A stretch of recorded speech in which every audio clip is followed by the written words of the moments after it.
Mhaswad police ठाण्याचे सहाय्यक police निरीक्षक अक्षय सोनवणे यांच्या बेकायदेशीर मनमानी आणि एकतर्फी कारभारामुळे लोक भयभीत झाले आहेत। या परिस्थितीसंदर्भात पोलीस अधीक्षकांकडे तक्रार करूनही सोनवणे यांना अभय दिले जात आहे। त्यामुळे मानदेशी जनतेच्या न्याय हक्कासाठी मुख्यमंत्री देवेंद्र फडणवीस यांच्या सातारा दौऱ्यात बोंबाबोंब आंदोलन करणार असल्याची माहिती महेश करचे, डॉक्टर प्रसाद ओंबासे, बाळराजे वीरकर या मानदेशी युवकांनी पत्रकार परिषदेत दिली। सर्व पत्रकार बांधवांना आज 21 डिसेंबर आहे। हे वर्ष सरते आणि नवीन वर्ष येते। या नवीन वर्षानिमित्त मी सर्व पत्रकार बांधवांना मनापासून शुभेच्छा देतो। येणारं नवीन वर्ष आपल्याला खूप आरोग्याचं, भरभराटीचं आणि सुख समृद्धीचं जावं अशी ईश्वरचरणी प्रार्थना करतो। आपण आज बोलवलेल्या पत्रकार परिषदेला अत्यंत कमी वेळात असताना सुद्धा आपण आलात। मी माझ्या सर्व सहकाऱ्यांच्या वतीनं सहर्ष स्वागत करतो आणि आपल्या सर्वांचं मनपूर्वक आभार मानतो। ओके, असं म्हणून बोला। मसवड पोलीस स्टेशनचे API हे मंत्री जयकुमार गोरे साहेब यांच्या आदेशान्वये आणि त्यांच्या सूचनेनुसार काम करतायत।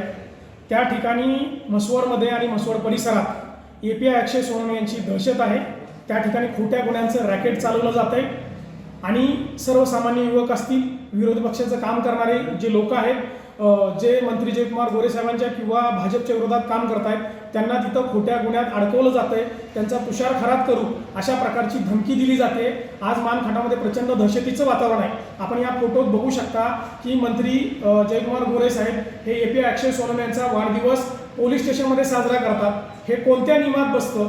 आपण या फोटोत बघू शकता की भाजपच्या राजकीय कार्यक्रमात मंत्री जयकुमार गोरे साहेबांच्या हस्ते API अक्षय सोनवणे यांचा सत्कार केला जातो किंवा हे अल्पवयीन आरोपींची मसवडमधून API अक्षय सोनवणे हे धिंड काढतात। हे कोणत्याही कायद्याला धरून नाही, नियमाला धरून नाही। या फोटोवरून हे क्लिअर कट दिसतं की मंत्री जयकुमार गोरे आणि API अक्षय सोनवणे यांचे अतिशय जवळचे लागेबंधे आहेत, त्यांचे अतिशय जवळचे संबंध आहेत। ते पूर्णपणे सत्ता पक्षाच्या बाजूने झुकलेले आहेत। त्यामुळं या जिल्हा परिषद पंचायत समिती निवडणुकीच्या पार्श्वभूमीवरती या कलंकित अधिकाऱ्याला, निपक्षपाती नसणाऱ्या अधिकाऱ्याला तातडीनं मानखटावमधून जिल्ह्याच्या बाहेर बदली करावी, त्यांची उच्चस्तरीय चौकशी करावी आणि मानखटावमध्ये जे खोट्या गुन्ह्यांचं रॅकेट चालवलं जाते त्या खोट्या गुन्ह्यांची स्वतंत्रपणे उच्चस्तरीय चौकशी करावी। या मागणीसाठी आम्ही जिल्हा प्रशासनाकडे, पोलीस अधीक्षक साहेब असतील, जिल्हाधिकारी साहेब असतील, कोल्हापूरचे IG साहेब असतील आणि राज्य निवडणूक आयोगाकडे तक्रार केली आहे, परंतु प्रशासन आमचं कोणतंही ऐकून घ्यायला तयार नाही,